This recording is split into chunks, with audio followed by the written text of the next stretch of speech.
एक बार पुनः स्वागत है।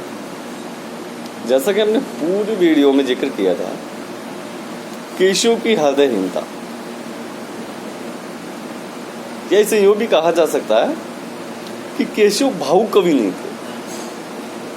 उनकी रचनाओं में भावुकता के अंश बहुत कम मिलते हैं। इसी बात को लेकर के समीक्षकों ने, विद्वानों ने केशव पर आरोप लगाया है कि केशव हृदयहीन कवि। इसी संदर्भ में आज हम केशव का अध्ययन करते हैं। विद्यार्थियों, केशव रीतिकाल के प्रवर्तक कवि माने जाते हैं, परंतु उनमें एक विशेष प्रवृत्ति जो उन्हें रीतिकाल से हटकर अलग सिद्ध करती है। ये नहीं कहा जा सकता है कि वो रीतिकाल से अलग है। रीतिकाल से हटकर सिद्ध न करते हुए उस पूर्ववर्ती परंपरा से हटकर सिद्ध करती है।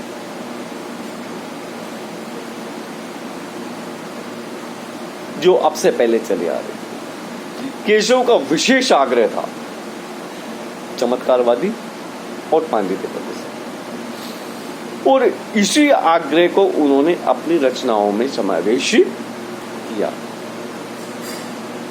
वो भूषणहीन कविता को कविता ही नहीं मानते, अलंकार विहीन कविता को उसी प्रकार मानते हैं जिस प्रकार की आभूषणों के विहीन कामनी असुंदर प्रतीत होती, असुंदर लगती है। उसी प्रकार आभूषण या अलंकारों के बिना कविता रूपी कामनी भी असुंदर लगती है। केशव का वह समय था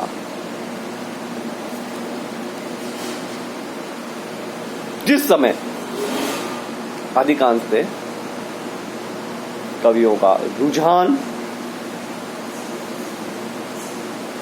काव्य शास्त्रीय सिद्धांतों के प्रतिपादन की ओर था।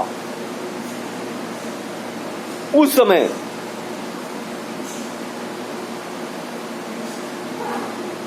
ये प्रतिपादन विसंकलित हो चुका था, अमौलिक था।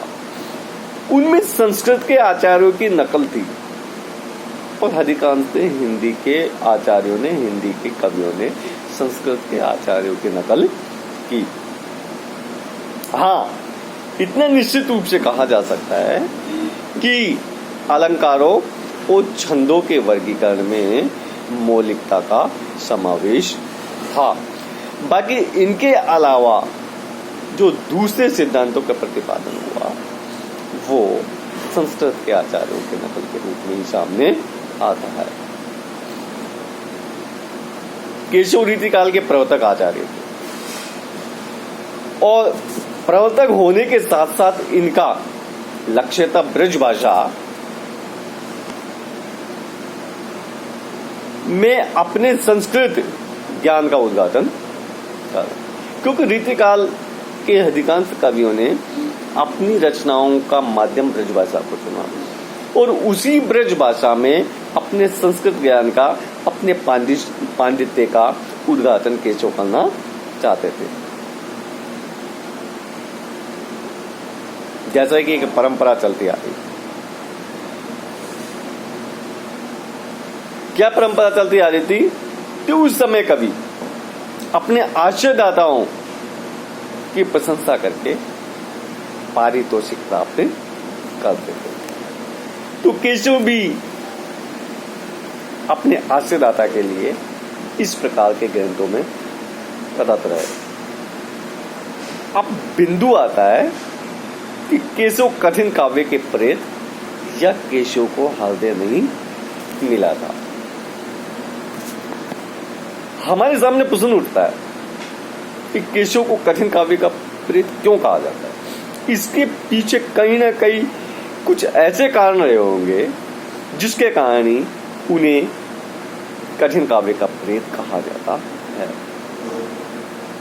सबसे पहला कारण तो यह कि केशवदास जी ने काव्य रचना करते समय उक्ति वैचित्र्य एवं अलंकार प्रदर्शन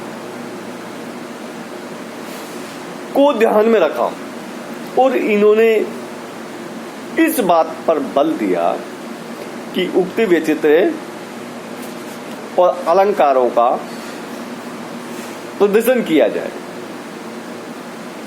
जिसके परिणाम स्वरूप काव्य क्लिष्ट भी हुआ और साधारण जन के समझ से बाहर होता चला गया।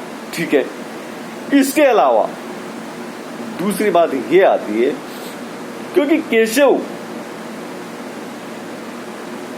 संस्कृत साहित्य से प्रभावित थे और संस्कृत साहित्य का अध्येता थे, तो स्वाभाविक सी बात है कि उन पर संस्कृत का पूर्ण रूप से प्रभाव था और उनके संस्कृत ज्ञान को, उनके संस्कृत ज्ञान ने उन्हें इस कदर प्रभावित किया कि केशवदास जी इस ज्ञान को अपनी रचनाओं के माध्यम से सामने लाना चाहते थे। इसलिए उन्होंने आचार्यत्व प्रदर्शन को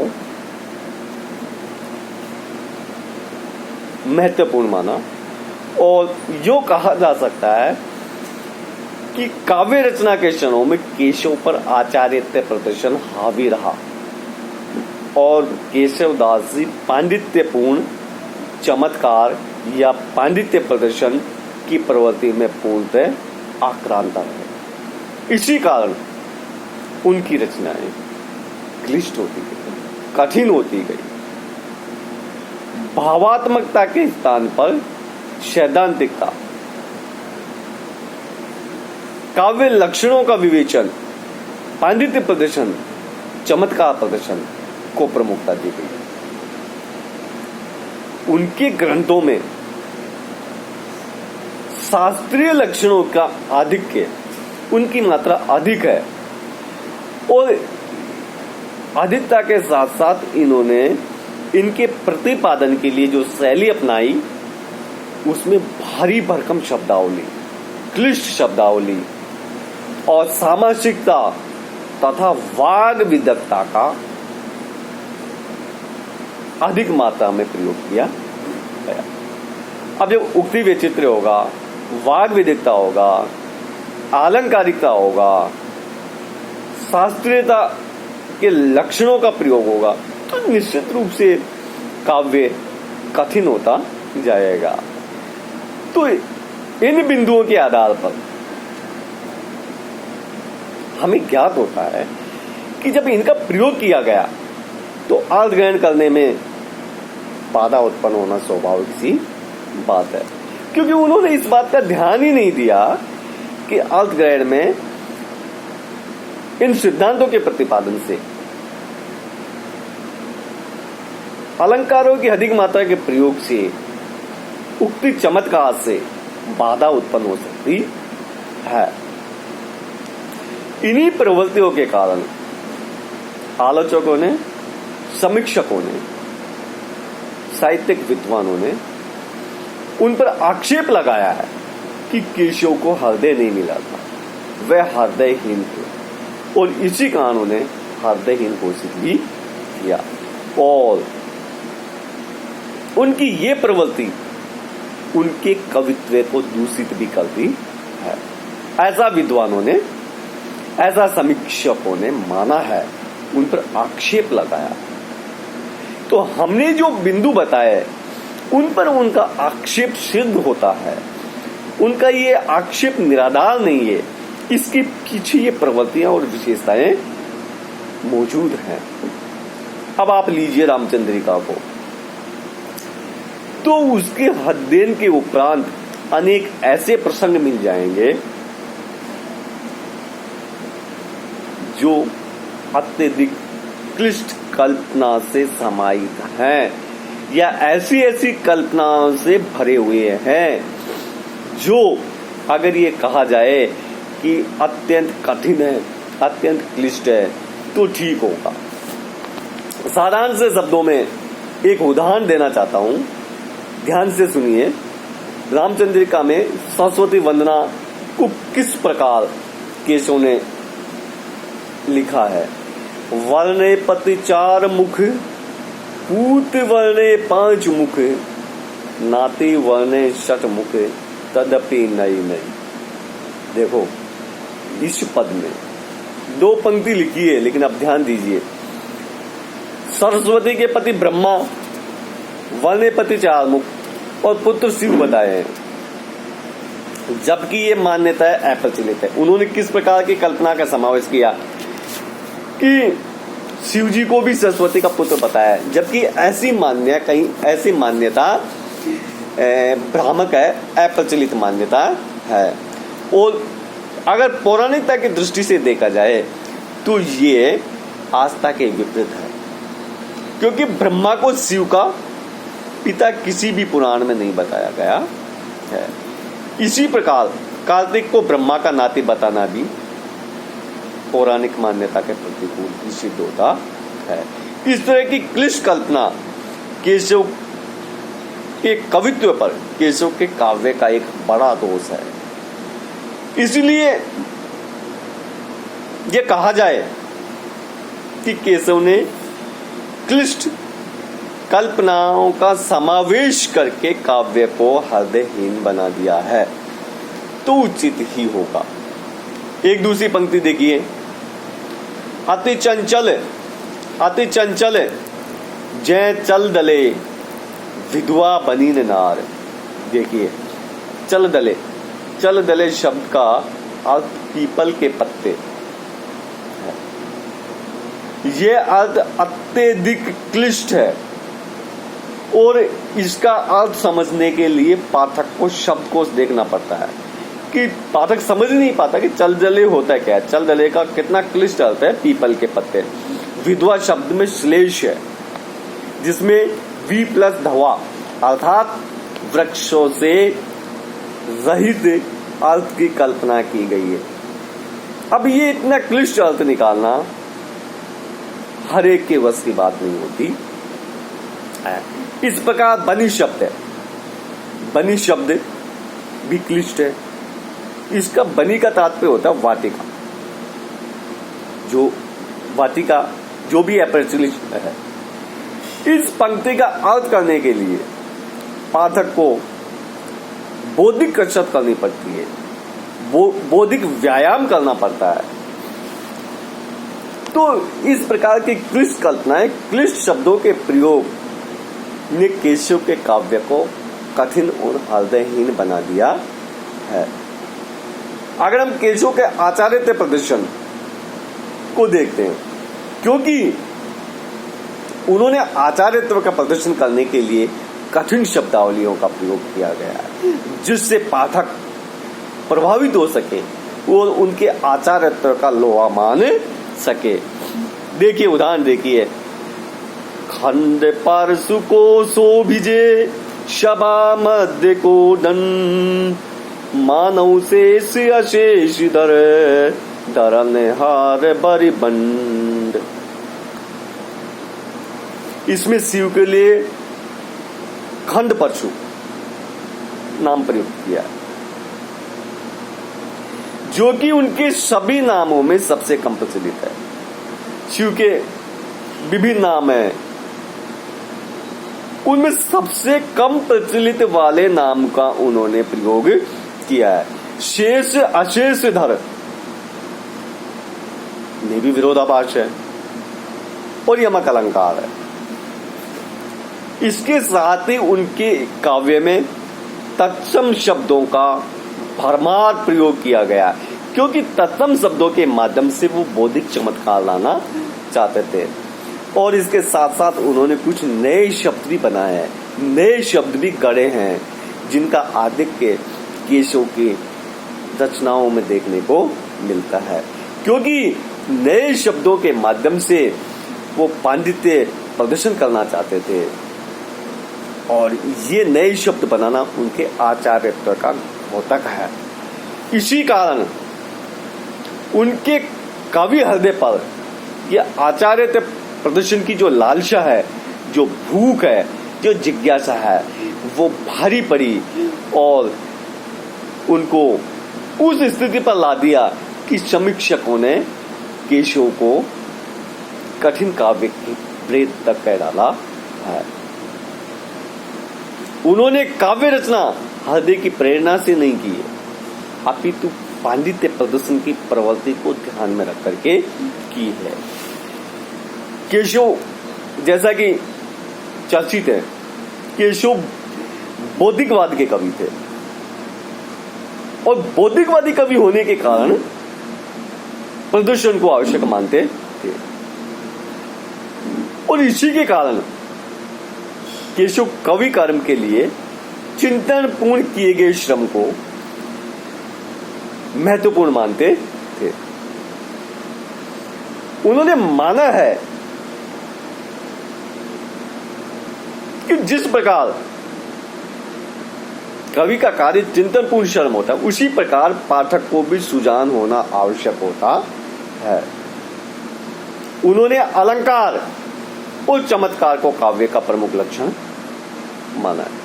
अब जब केशव इन चीजों को, इन लक्षणों को प्रमुख मान रहे हैं, तो निश्चित रूप से काव्य उस ओर जाएगा जिस ओर उन पर आक्षेप लग रहे हैं, उन पर आरोप लग रहे हैं। उनके काव्य के लिए सरलता का प्रश्न बहुत ही छोटा हो जाता, बहुत ही गौण हो जाता है,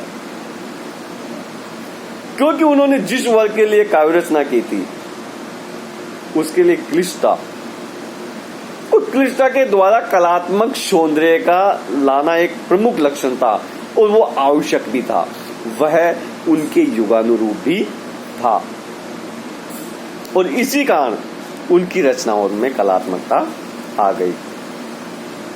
इसलिए उनके काव्य का रसास्वादन करने के लिए, या यूं कहा जा सकता है उनके काव्य का रसपान करने के लिए, अत्यंत प्रौढ़ मस्तिष्क की, परिपक्व बुद्धि की, या यूं कहे कि एक सभ्य समाज वाले व्यक्ति की, पढ़े लिखे व्यक्ति की आवश्यकता होती है। उन डॉक्टर, अगर हम चर्चा करें तो राम गोपाल सिंह चौहान क्या कहते हैं उन पर, ये ध्यान दीजिए, केशव युग से पीड़ित थे। दोष यदि है तो उनका इतना है कि उन्होंने युग के साथ विद्रोह नहीं किया, जबकि उनमें उसके स्फुलिंग वर्तमान थे, अर्थात चिंगारियां तो थी लेकिन युग के खिलाफ उन्होंने विद्रोह नहीं किया। जहां उन्होंने एक परंपरा का सूत्रपात किया था, वहां कुछ परंपराओं से हटकर भी उन्होंने सोचा था। उनकी रामचंद्रिका का शिल्प, उपमानों के नए प्रयोग, सौंदर्य के विभिन्न रूपों के दर्शन और युग के अनुरूप हैं। चरित्रों का नया रूप उनके विद्रोही आत्मा को स्पष्ट करते हैं, किंतु ये सारे विद्रोह ऐश्वर्य की चकाचौंध में खो गए। तो डॉक्टर चौहान ने ये कथन केशव के बारे में कहा, वो बिल्कुल सही बैठता है, चरितार्थ होता है। अब अगर हम चर्चा करें तो ये कहा जा सकता है निष्कर्ष रूप में कि केशव कठिन काव्य के प्रेत या हृदयहीन कवि थे।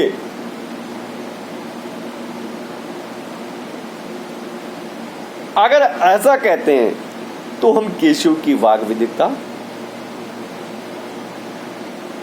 को दूषित कर रहे हैं। ऐसा अवश्य कहा जा सकता है कि केशव विदिक पाठकों के लिए काव्य रचना करते थे। उन्होंने भाव पक्ष को उतना महत्व नहीं दिया जितना कला पक्ष को महत्व दिया, चमत्कार प्रदर्शन को महत्व दिया, आचार्यत्व को प्रमुख माना। लेकिन उनका काव्य शिल्प, उनकी अभिव्यक्ति विद्या का अभिन्न माध्यम रहा है। उनके शब्द उच्च स्तरीय हैं और उस संस्कार से युक्त हैं, रस स्पेशल हैं। उन्होंने रसराज श्रृंगार को अलौकिक रूप में ग्रहण न करके उसे श्रृंगार रूप में ग्रहण किया है। उनके रसिक प्रिया को लीजिए, श्रृंगार रस के आलम्बन के रूप में नायिका का विवेचन किया है। तो ये कहा जा सकता है कि केशव आचार्य पहले थे, बाद में कवि थे, अतः उन पर लगाए गए आधार या उन पर लगाए गए आरोप पूर्ण रूप से सही नहीं है। केशव को हृदय भी मिला था और उन्होंने अनेक जगह इसको सिद्ध भी किया है।